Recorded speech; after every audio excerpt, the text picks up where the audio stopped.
right, so here we are again, round two. Round two. Here we are again. Yes. Back for another adventure Yes. in the world of podcastery. Yes. Sounds like a branch of sorcery, doesn't it? I'm a podcasterian. I don't know. Anyway, carry on. Let's go. What are we doing? What are we doing here? You said you were coming in with an intro. That was the intro. Oh. Yeah, I'm just trying to help you out. Oh, right. Thank you. I need it. Okay. Well, earlier you asked me to write down something about Operation Awareness. So dear. what does that mean? I don't even know what it means yet, but Okay. you're going to explain it to me now and us now. All right. Yes, boss. Yeah. Okay. So, Operation Awareness. Now, the whole point of what we do in the world of mysticism, in the world of cultivation, is to awaken to what we really are. That's the objective, that's the aim, that's the lifestyle. Once you awaken to what you really are, you learn to live from that place. Some people use the term truth, and that's important to contemplate or to consider this idea of truth. First of all, it starts out as an idea. You don't really know what it is. So if you are seeking truth, where are you? If you are seeking to be in the truth, to grasp the truth, to contact truth, to come to know the truth, then where are you at that point? You either are, or you may believe yourself to be somewhere that is not the truth, i.e. in a lie or a deception. So you have not yet come to grasp the truth. The whole point of the mystical lifestyle and the lifestyle of cultivation is to find the truth, to uncover the truth, to know the truth, and then to live from the truth. The reason I thought the reason that it is important to bring this up is because anyone who is trying to approach this path needs to know that that's the point. Mm-hmm. That's what you're doing when you wake up in the day. Do I know the truth? Have I uncovered the truth of my existence yet? Do I know why I exist? Do I know why life exists? Mm-hmm. Do I know the truth about death? Do I know the truth about ego and identity? Do I know the truth about awakening and how far that goes, how far it can go? Do I know the truth about the energy of mind and body? This is a question that anyone can ask themselves. These are questions that anyone can ask themselves every day when they wake up. If you have any missing elements to that, if there is any unclarity, if there is any confusion around any of those questions, then your day's work is laid out in front of you. You now know what to inquire into. Mm-hmm.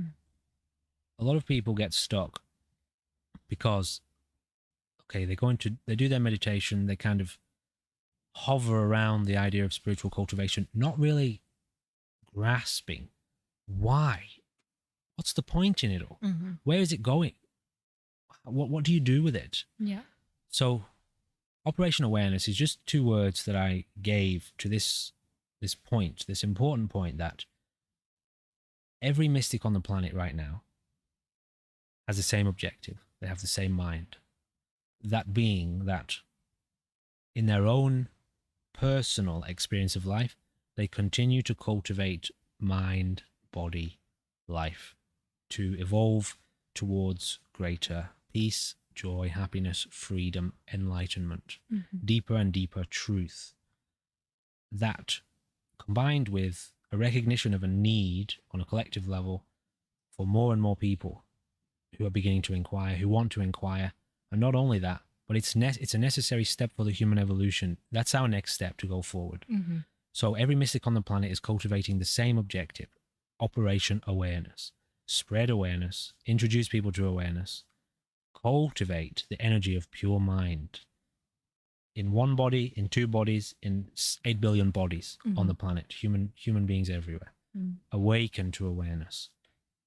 If you know that that's what you're doing, you wake up each day with total clarity. Clear, totally clear. There's no confusion about what do I do today, where am I at, where am I not at, what am I supposed to be doing. Have you yet come into contact with absolute reality? Do you know what it is? Without a shadow of a doubt.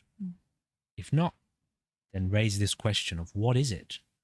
Where are we looking throughout our day in our cultivation, in awareness, as awareness, peering deeply into presence with this contemplation in mind.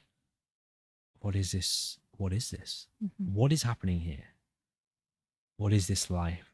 There are many different questions people use. Who am I? What am I? What is this? What is absolute reality? But you're not intellectually trying to answer that question. You're looking for the answer. If you have not yet come into contact with the answer to that question, that's the same question as what is God? What is life? What is this, essentially? What is happening here? You look for the answer and you see the answer. You don't understand it. You see the answer. So if there is any confusion or doubt in anyone's experience, then okay, they must peer deeper, peer more deeply into this that is happening, that is unfolding. And it is one's own personal experience of life beyond the intellectual understanding. It's experiential.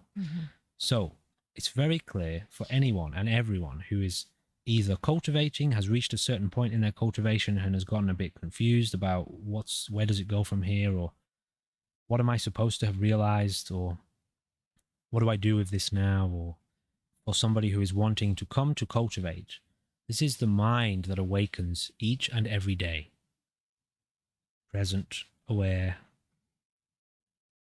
And you could turn that into whatever you want, transforming one's own experience of life into a more wonderful and beautiful and shared and loving experience when one encounters the suffering and confusion and misery of oneself or the world, so one's individual psychology or the psychology of the world, then that is transformed into a relaxation and a peace and a connectedness and a sharing of love and intimacy. It's a little bit further down the track. Anyway, that's essentially the little kind of pointer or message for what Operation Awareness is and why it's very, very important to get super duper clear that is what you're bloody doing. That's what you're doing. If anyone asks you, what is it about? Or you wonder, or you're a bit confused about, am I doing the right thing? Am I making progress? Yeah. Just look at those few questions. Do I know absolute reality yet? Well, I think I do, but I'm not sure. No, that's not it. I thought I had an experience once upon. No, that's not it. If you can't see it unfolding right now in your experience with absolute clarity, it's not the real deal. Okay, anyway, so I don't know if that clears something up for someone, but it was something that came up at the time, and I thought at the time it was going to be an important thing to raise. Yeah, well, we were, I think, talking about me at the time, and, when you're on this cultivation journey, it goes like this. Like 1 minute you're feeling like you're doing really well, and then the next minute you just feel on shaky ground. You don't know what you're doing. You're feeling lost. So I think we had that talk about you wake up and you do basically your practices, and then kind of where you're going. Like it's clear where you're going. Sure. Because you know what you need to do. The practices are there to help focus you. Yeah. But it's also important, we're seeing people delve into, we're calling it new age spirituality or shallow spirituality. Modern spirituality. Yeah, modern spirituality, although that's not a really our good way to put healing it. journey. We're healing our traumas. Sure. And it's kind of I look at that, and I was doing that. I was doing that previously, and it was well, where does this go? Where does it lead? What is the end goal of that? What's different from your point of view now? What are you experiencing here that's different to what you were doing before? There was just a lot of confusion about where to go. You see tarot readings and astrology to teach you about where you are, and you're learning about generational trauma, and it's go here, heal your trauma. This is what you need to do to manifest this. And so this was in the past. This was in the past. So no one's really directing people back towards themselves. It's all within you, because I feel like spirituality online has become a money making. It's become corrupt. It's corrupted. I think we've talked a little bit about that before. Sure. So I guess for people that have... It's full of ideas. Modern spirituality is full of ideas. Yeah. And ideas are not reality. No. So what's reality? You want to get to the root of the problem. Everyone's looking for it. You go seeking. What do you go seeking? Truth. Spiritual awakening. Spiritual awakening cannot be separate from reality. Clearly. If there is a reality, an awakening on a spiritual capacity must be to awaken to the reality of the situation. Otherwise, it's some false creation. Again, if it's not reality, it's not real. It's the whole, that's the definition of reality. Yeah, like Spiritual awakening must awaken you to reality. So what is reality then is the question. That's the only question you need to ask. So where do you look? yeah. Where do you look to find reality? That's a very important question. Right here, right now. Well, okay. Let's break it down. Everything that has ever happened to you in your life has happened right here, right now. This experience that is unfolding right now becomes a memory. And you have 1,000 memories. But the origin of every single memory is right here. It started here. Every single one of those experiences unfolded right here. Okay, so memories is in the past. Memories is what now used to be. So forget memory. That's what everyone's going on these healing journeys. Trying to cure the past. The past, yeah. Okay, so, all right, we're breaking it down, reality. So first of all, get here. Step one, get here. All right? So much easier said than Nothing to do with the past. Also, obviously, nothing to do with the future. Let's kill those two right now because the future is just an idea of what you think now is going to become. So it's not that either. Doesn't exist. What is actually happening right now? Well, it's this. And when I say this, there's a billion things you could say about right now that's happening. Infinite, actually. There are infinite things happening now. So we're not talking about the infinite number of things. We're not talking about labeling the infinite number of things.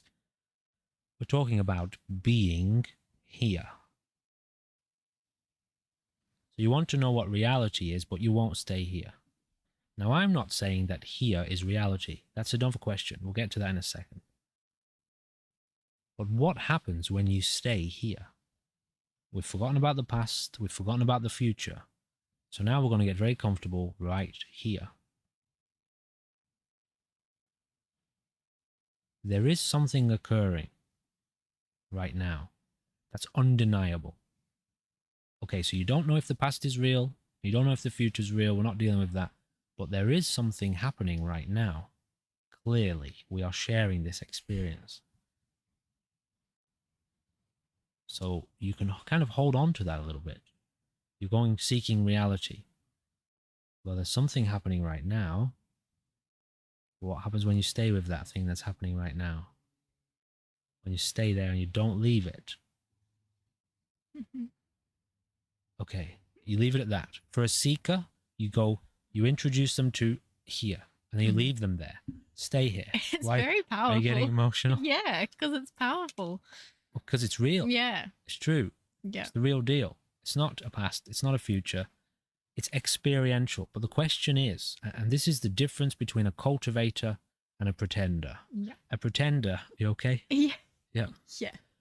A pretender touches now for a fraction of a second and then goes, okay, so I'm pretty sure that now means etc., etc., etc.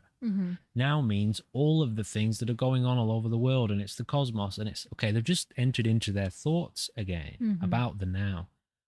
A cultivator, a mystic, someone who is mystically inclined, who wants to know mysticism, wants to live in the now permanently, fully intimate with the now. Now, all of the energies of life are in the now. And so if you're there, you're becoming intimate with life. And that's where the mystical journey begins. That's where it starts. You get very familiar with the now and what it means to be there, intimate with that experience. And in that, from that point of view, is witness of an entirety of oneness. And that's all there is. All of life unfolding. And it's not even, from your point of view, it's not necessary to label it anymore, because it's a silent, it brings you into a space of just total witness. There's no commentary. There's no need for commentary. And even if there is a psychological commentary, that's just something else you're watching. That's not you, something else you're aware of. Yeah. What was the question? Shallow spirituality. Yeah. Okay, so where was the tarot? Where was the astrology reading? Where was the past karma, past trauma, dealing with the past? No, forget it. Come here now. Yeah. Think into it. My teachers, one of my teachers' favorite offerings of instruction was, when it's right, it's like sinking into a warm bath. Okay, and that's just a little bit of a visual in the sense of there's a relaxation into the now. There was a piece like just before when we had that moment of now, the like the suffering that goes on in my mind.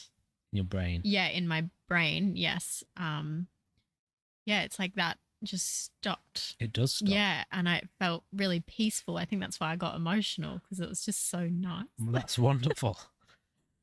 One of the most beautiful elements of Buddhism that I took on is a term called stopping and seeing, which is how some Buddhist monks have completely condensed the entirety of the Buddhist practice. Stopping and seeing. Stopping. We go on chasing ego, dreams, identities, or running even from the past. So the practice is to just stop and see what's happening. Stop and witness and abide as the witness. Mm-hmm. And watch the deviation into thinking, into psychology, often carried away by thinking. It's like that for a long time. Yes. But after a very deep crystallization of presence, which occurs naturally, some traditional schools of mysticism refer to an alchemical process, because there's a refinement that goes on. It's a process. You come to contact presence and it has an effect, and then you return, learning to abide in presence more fully, tuning into the energy of presence, cultivating it, living with it, and it really transforms your whole experience of what it means to be a being. And that's tremendously deep. All mystical experience occurs in that place. And there are varying levels of mystical experience, what are commonly defined as mystical experiences, although it's absolutely defined by a connection with, some people call it God, or the true source of life, and an intimate knowing of that force within oneself, within one's own experience, as not separate and not distant, not away from you, never lost, never losable, in fact, but often clouded by lots of perceptions and beliefs and things like that. But it starts to get too complicated. All anyone needs to know who is wanting to cultivate is come home to the now, stay at home for a while, just learn to be there. That's it. That's what the practice is for. Yoga, Kung Fu, Qigong, walking meditation, sitting meditation, to just be in total awareness of what is happening.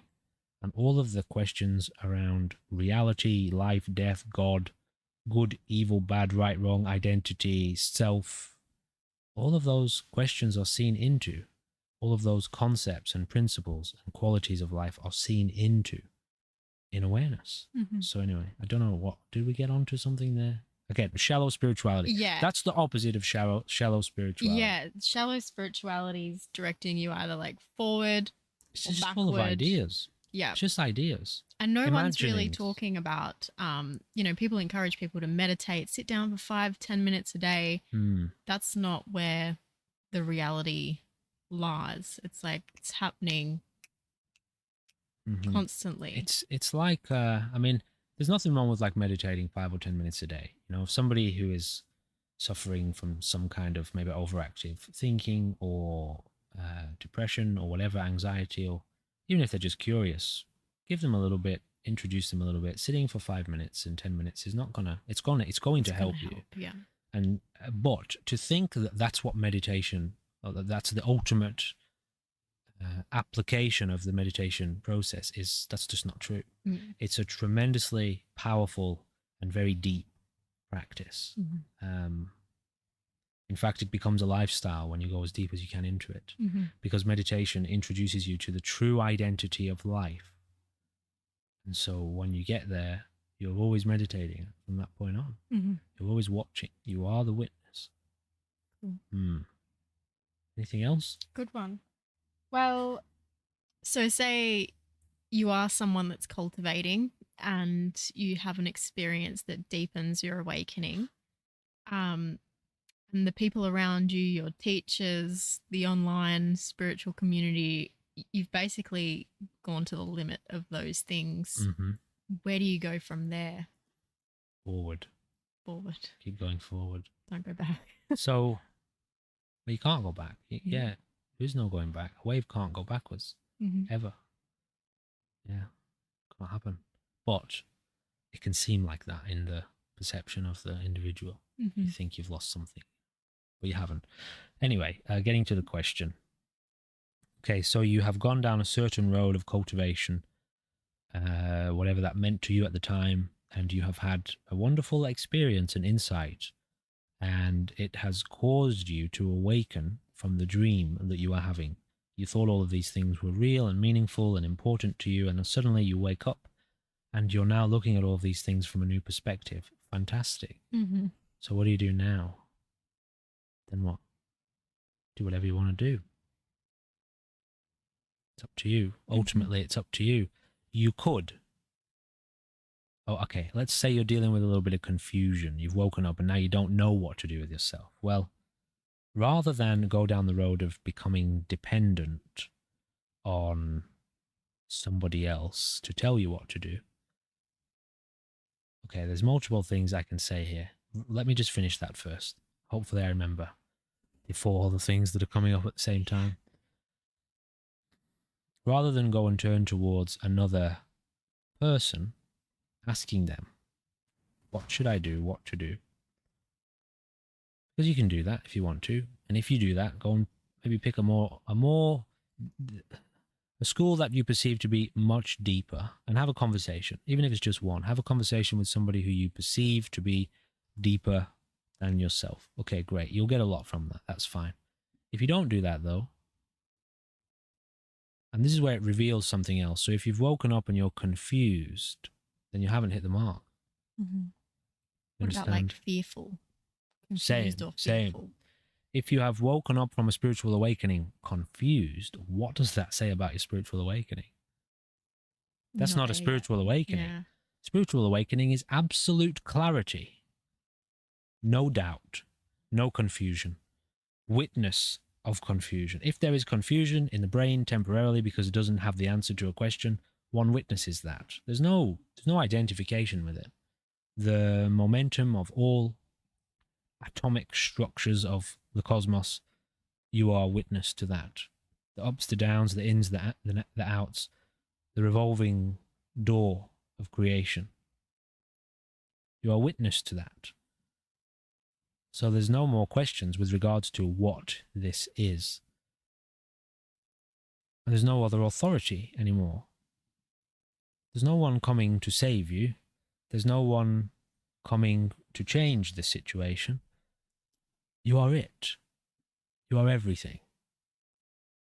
And so there's definitely, in that spiritual awakening, obviously the ultimate or the real spiritual awakening, there is no more confusion. So, not hoping to insult anyone here, or hoping not to insult anyone, but obviously, if what you perceive to be a spiritual awakening has happened within you, and you have been left very confused, then you have a much deeper spiritual awakening still to come. Okay, that's it. So, okay, if you're confused about, well, how do I cultivate that kind of spiritual awakening? Yeah, how do I go deeper? Reach out to a teacher or a guide if you need to, somebody you trust, somebody you feel like you can have a conversation with, who you think knows their stuff. And any sincere teacher will just introduce you to literally what we already introduced you to today, the now. How's your relationship with the now going? Are you intimate? Are you connected? Is there fear? Are there barriers? Is there anything we can help you get out of the way so that you can relax back into it? And the answer to your question, a lot of guides, like the deep guides, they don't like to answer your questions because they don't want you to become dependent on them answering your questions. So they will answer them in a way that's still kind of mysterious. And it's like, you're never going to fully get to the bottom of any of this unless you go into it yourself. Mm. So I'm happy to have a conversation with you, but let's talk about, do you know how to look into now? Because that's where you're going to get home. Yeah. And that's nothing to do with me. Mm-hmm. I'm not responsible for that. You are. That's you and God. That's you and your own heart, in communion with your own heart. So, okay, we'll talk about the ideas you've got and the theories you've got, but let's definitely also make sure that you're very clear on what to do. You know how to meditate? Because that's primary. Mm-hmm. Number one essential. Know how to meditate. And then from there, so you just reach out if you're confused and you don't know what to do. Yeah. Either look within, uncover the answer for yourself within, if you know how to do that. If you don't know how to do that, ask somebody to help you to learn how to look within. Mm-hmm. And once you're looking within and you're clear on that, go and look within for a long time. Mm-hmm. If you hit a barrier or you get confused and there's something you can't get over, go back to your guide. Mm-hmm. They are there to help you, and that's it. Mm-hmm. Yeah. Yeah, cool. So that just kind of circles back to operation awareness, like what you're doing day to day. Right. Cultivating your energy, cultivating your awakening. Mm-hmm. There are very real and clear signposts along the way. Things that happen to you on the mystical journey, the process, that happens to everyone. And anyone who's been through the process knows those experiences personally. And so they can ask you certain questions that will determine whether or not you've hit this point or that point, or are you really far ahead, or are you just beginning and you think you're really far ahead. They can identify that because they've been there before. They've been through it. Mm-hmm. They've gotten stuck at every point you can get stuck at. Mm-hmm. And then they got over it at some point. They broke through. So they're not here to control you, to dominate you. You don't follow them. They're a friend and a guide, and you bounce your position off them. Mm-hmm. Okay, this is where I think I'm at. These are the kinds of experiences I'm having. And I don't really know how to go beyond them. Can you offer me any instruction or pointers? And they'll just serve you. They're here to help. Mm-hmm. So we've had someone come to us who is experiencing a really... Come to me. Sorry. Come to me. A really... I don't know what that's from. I don't know what it's from. Just make this stuff up on the go. So we've got someone who's come to us who's experiencing problems or issues with their relationship with themselves. Okay. So they're experiencing things like low self-worth, judgment towards themselves, negative thoughts towards themselves. Okay. And I imagine, Cruel. I have my own. Why do that to yourself? I don't know. Why do we do that to ourselves? But I do it to myself, and I know there's many people out there. Stop it right now. So much easier said than done. Okay. Sure. There's lots of people out there that would be having a lot of problems with this. Basically just the way we're conditioned and the way we're programmed. Can we talk about our relationship with self? Yes. Thank you. We can. Go into it. Okay. Well, it's tremendously deep. Mm-hmm. Self. You could begin in a number of places with it, but this person, so the self is not what's in your head. True self. Mm-hmm. The self, meaning what is alive here? What is alive? Having the experience of being.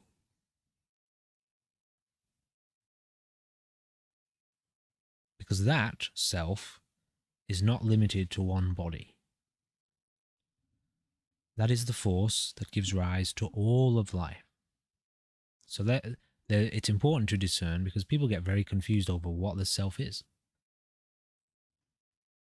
So you hear about this term, true self, the self, with a capital S. That is the entire range of life, all of life, unfolding in the now. It doesn't have any problems. It never has. Doing what and it never will. But as a being, or let's just talk about human beings. As a human being, At this moment, in the current level of evolution of the human entity, the human species, we are dealing with an illusory self, Mm-hmm. the ego, the identity that comes along with the body. It's only inside the brain. That's all it is, and it's rampantly out of control in basically everyone. Yeah. Right? It's gone way too far. It's it's suffering on so many levels. It's struggling on so many levels, and that's what Operation Awareness is here to help with. Mm-hmm. So, okay, let's try and keep it streamlined because it's just so vast. Yeah. This exploration, it's so vast. It covers everything. We have a conversation about everything. We'll be here forever. So, this person is struggling with the self-identity internally, the relationship they're having with themselves. Okay. I'm just going to keep it really simple. Yep. Okay.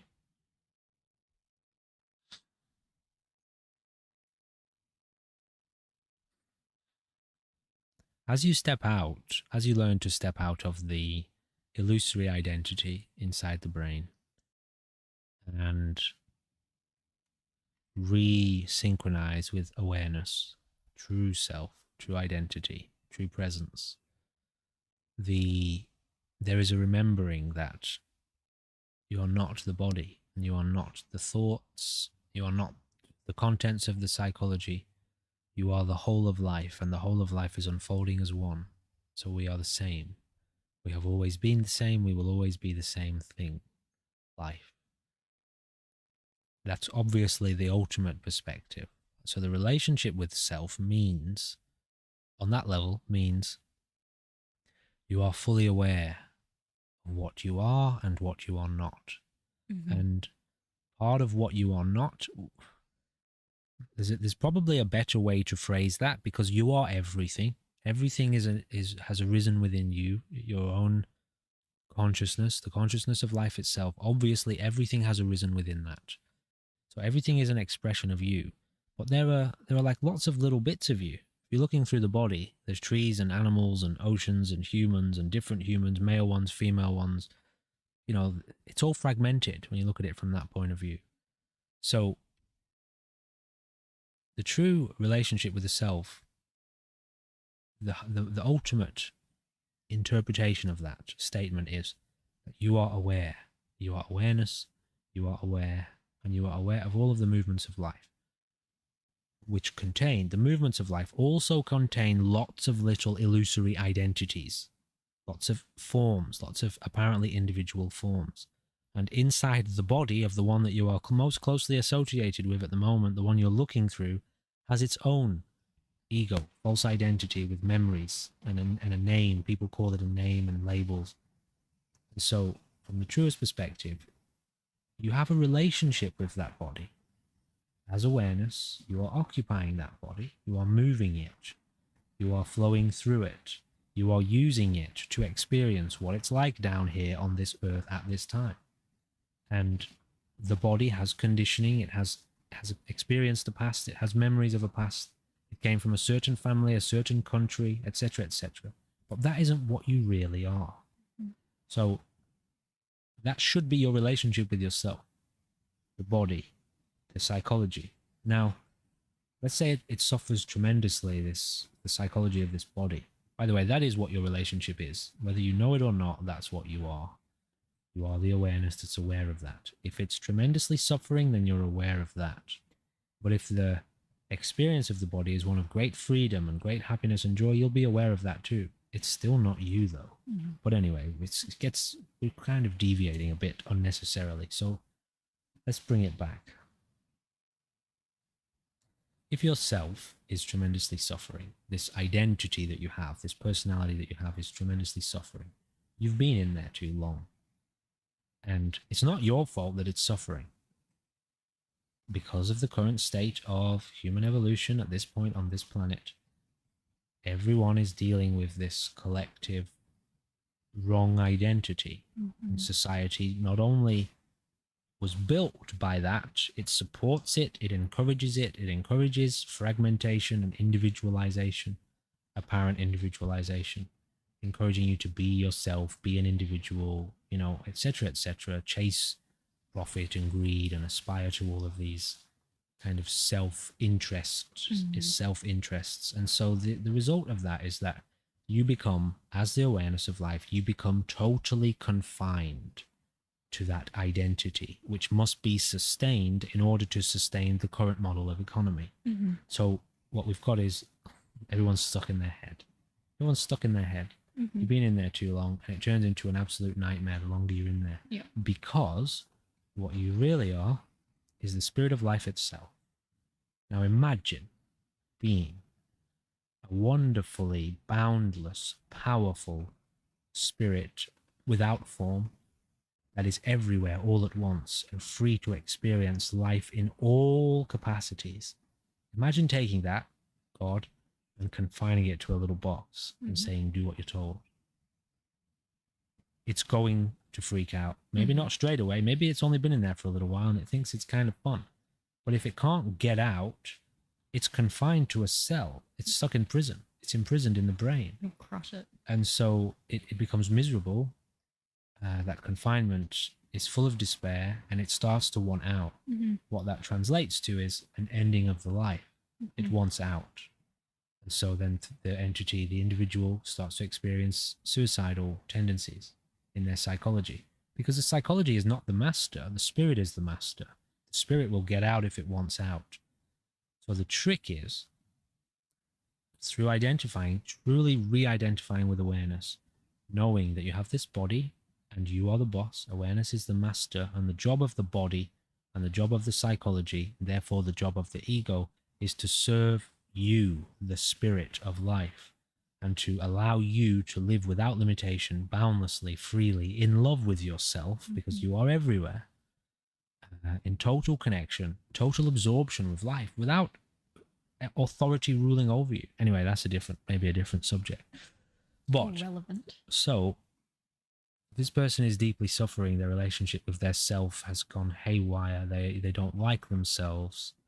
They are very negative to themselves, very judgmental, because they're trying to aspire to some false standard that society has imposed on them that they don't even realize that's what's happening. And it's screwing up their relationships. It's screwing up their ability to be happy. They're in a mess. Okay. Fantastic place to be. Yeah. To recognize that that's where you are, but admit it. Don't deny it. Admit it. Because when you can admit that you're miserable and that you've been suffering very deeply, or that you're very confused, or that you've tried all of these alternate ways of cultivation and none of them have worked, admit it, embrace that, and from there you can begin to turn towards something truly real. And so it depends on the specific flavor of the person's suffering, why their relation or how their relationship with their self is so bad, because it's varying degrees for different people. Some people are extremely far gone. Some people have been very far gone from a while, but are on medications and taking substances. Other people, they just have a bit of confusion, you know? So you kind of really need to know the specifics of it. Did we answer the question there at all? Do we want to go deeper into that? Is there anything you think is more important and more specific to address? Because it's so vast. Well, you know, we're all experiencing these problems, as you said earlier, with like the state of the world, with where it's at, the state of human evolution. How do we deepen our relationship with ourselves? How do we begin to work on that relationship? Be with it. So whatever it is that you take yourself to be, that's where you have to start. You think you're the body. Okay, well, you're not, but that's what you think for now. You think you're the psychology. Same, you're not really. But whatever you take yourself to be with it. Spend time really intimate with it. Get to know it very well. Eventually, through this process, a realization of awareness as witness occurs, takes place in the consciousness. There is a sudden recognition that actually all of this psychology and body there's a gap between me, what I really am, and so the true identity. There's a space between that and the body and the thoughts and the psychology. Okay, great. So that's Once that's witnessed, now sit in the space, sit with the space. And suddenly one sees all of the momentum and the movements and the ups and downs of the psychology and how the psychology is interdependent with the current state of the economy. That's when you see, okay, I didn't put that there actually. That's conditioning of life unfolding. That's wonderful and perfect, and it's evolving. But with this space, there comes a recognition that as awareness, I can love this. I can embrace it fully. When I was stuck in the psychology and the body and I thought that was me, it was horrible. I thought I was going to die. It was terrifying. And it was also full of conflict because there's so many different kinds of people, so many different views. You might say something and someone else wants to fight you and attack you. Anyway, there's a lot of threat and danger in the body. But as one recognizes awareness and one realizes I have the power to completely love this self and to fully embrace it, and the body may experience various transformations of suffering and joy and happinesses, and I can be there for all of that, and I love it, and I hold it, and I welcome it. It's my best friend. I take care of it. I take care of it. And so when a person is confined to the body and their psychology and it's a mess, their relationship with their self is actually unreal. They don't have the right view. They don't have the right position in the relationship with self. Truly, it's caught up in the lie. Caught up in a lie. It's blinded by the lie of the false identity. So when you're in that reflects everywhere in your life. That determines the way that you talk, the things that you say, the way that you treat other people. It's all determined by you and the way you're operating within yourself.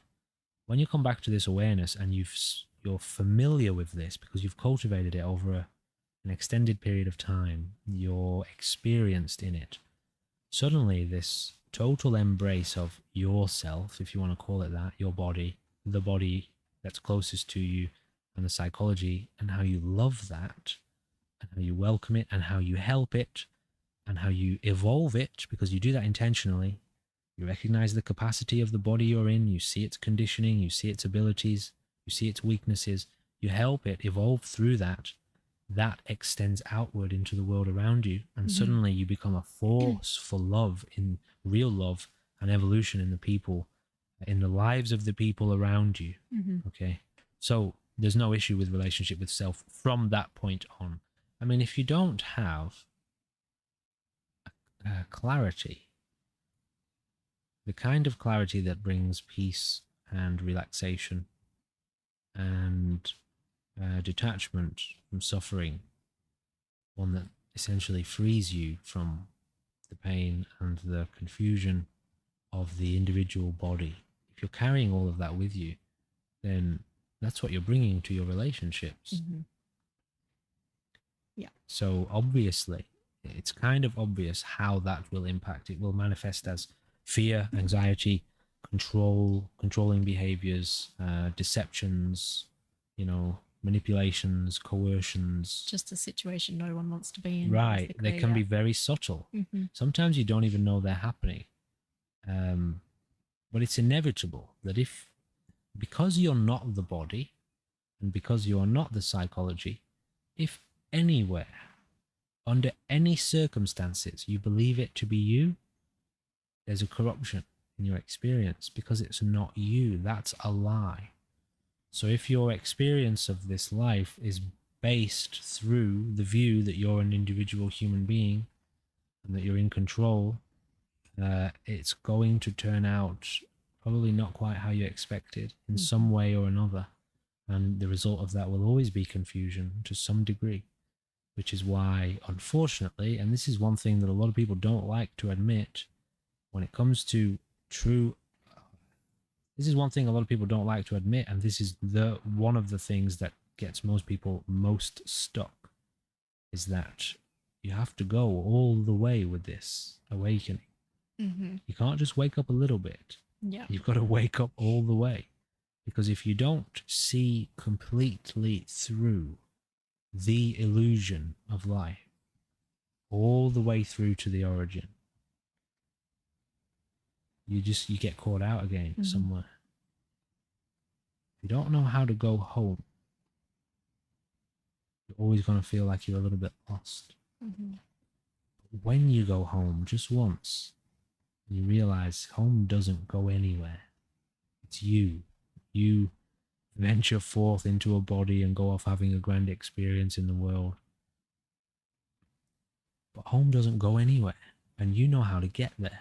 No matter what body you're in, no matter where you end up, the same home is always there for you.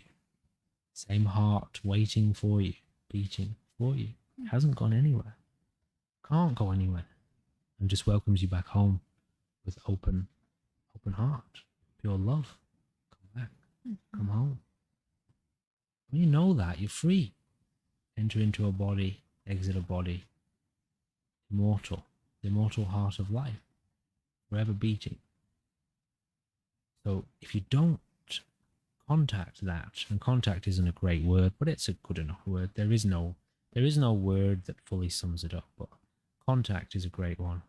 If you don't make contact with that undeniable, unlosable, inescapable, immortal, wonderful, loving, powerful heart of life itself, the source, you always end up a little bit lost if you don't go all the way back.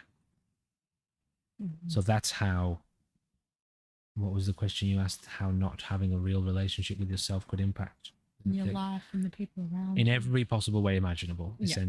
essentially. Okay. Cool. I don't really have anything else to say to that. It's so deep. I don't. Well, it is deep. Yeah. It's tremendously deep, and that's why it's very important. And this is probably one of the things that needs to be considered more in community, in conversation, as to why this phenomenon of shallow spirituality exists. Mm-hmm. And for people to be aware that that's not it. Yeah. And it's totally fine. You think about walking into the ocean. You've been living on the shore, on the land. You want to go deep. How do you get there? You've got to walk through the shallows. But don't stop at the shallows thinking that that's the depth. That's what children do. You know, Mm-hmm. they've gone up to their waist this time. Look how deep I am, Mum, you know. Okay, keep going. Okay, you're a child. Don't go there yet. Grow up a bit. Spend time in the shallows. Get to know that. Learn to swim. But don't mistake the shallows for the depths. Mm-hmm. In the shallows, there are lots of people that you can play with and have relationships with and connect with. When you go deep, there are less people out there. Not many people go deep. But, you know, okay, so when you start to go deep, you've got to be prepared to be more alone internally, more inward, more aware of the depths. Because the way you operate in the depths is not the way that you operate in the shallows. And part of the reason why more and more people now are beginning to consider the depths as a potential, they've lost hope in the shallows, is because the shallows are getting overcrowded and the insanity is becoming obvious. Mm-hmm. And the insanity of the world, you know, great analogy this, because not many people have even been playing in the shallows up to now. Yeah. The shadows in the shallows up to now. But there's a huge fire on the land. Shit's going down on the land too. So now more and more people are running to the ocean. Shit, what do we do? It's burning. Shit, society's going nuts. Mm-hmm. So they're all coming to the shallows. So now the people who've been in the shallows for a while are kind of being pushed more towards the depths. So it's wonderful and it's great.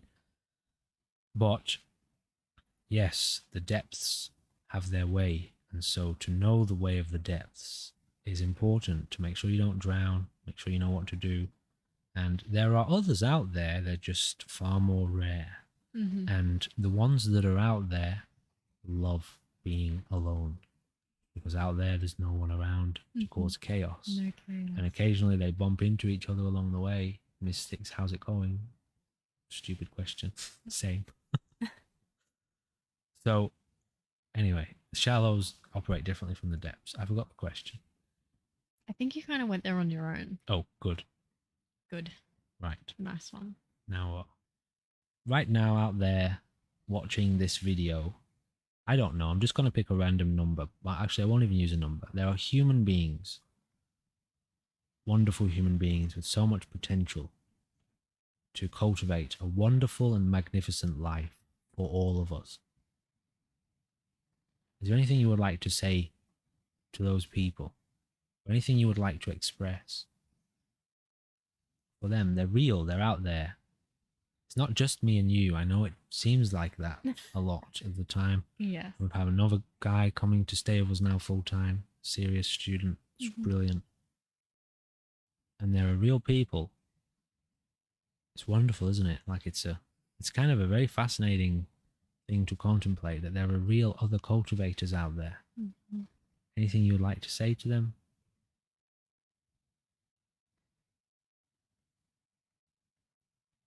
I guess just reach out and connect. Like, this path can feel like a very lonely path. It is a very lonely path because you have to walk it yourself. But it feels a lot less lonely when you connect with other people who are walking the path alone as well. And just that, yeah, you don't have sharing aloneness. Sharing the aloneness. I think something that you said to me once was, you know, there is only one life. Life is actually alone in itself. So there is no other. Yeah, we're all one, actually. We're all alone together. So being alone together. So no need for conflict, no need for war. No. That's such a really wonderful principle to drill into, because the realization of oneness ends, absolutely, definitely ends the cause of war. Yeah. How you could will you let not someone hurt when you that are person is you. Right, when you are totally in love within yourself, which means as one, you could not possibly dream of hurting the other person. You wouldn't do it. Mm-hmm. Never. Yeah. You just love them. So I asked that question earlier about how does having a bad relationship with self affect your world around you and your relationships. Right. That's it's the like, cause of war. okay, well, when you have a relationship with yourself, when you're in love with yourself and you know the truth, how does that affect your relationships and the world around you? The opposite direction. Yeah. You're in love with yourself, meaning all of life is you and you love it. Mm-hmm. You are it. But currently, our experience of life here is one that is not dominated by truth. It is rather, when I say our, I mean the collective society at large, because our life is dominated by truth and love, spirituality. That's why we tend to isolate ourselves from the modern population, because as more people begin to turn towards spirituality, it will shift. We won't need to be so disconnected from them, because it'll be wonderful to be here. But when you have established systems of control and isolation, imposed authority, and insane pursuit of material elements, resources, properties, finances, warmongering, when that's driving the economy, which is the result of a very bad relationship with the self. Mm-hmm. You want to kill it and destroy it. Yeah. We're not going there, thank you very much. No, we refuse. We're not doing it. You go there. We wish you wouldn't, but we're not going there. Mm-hmm. And so that's where it leads. If your relationship with yourself becomes one of complete horror, hatred, destruction, self-destruction is where it leads. One attacking itself, and one attacking another, which is really itself, obviously. The opposite side to that is they come together. As opposed to destroying each other, they come together in love and support and help, which is the heart of the mystic society, which could be called a love-based economy. Yeah. Which is beautiful and wonderful.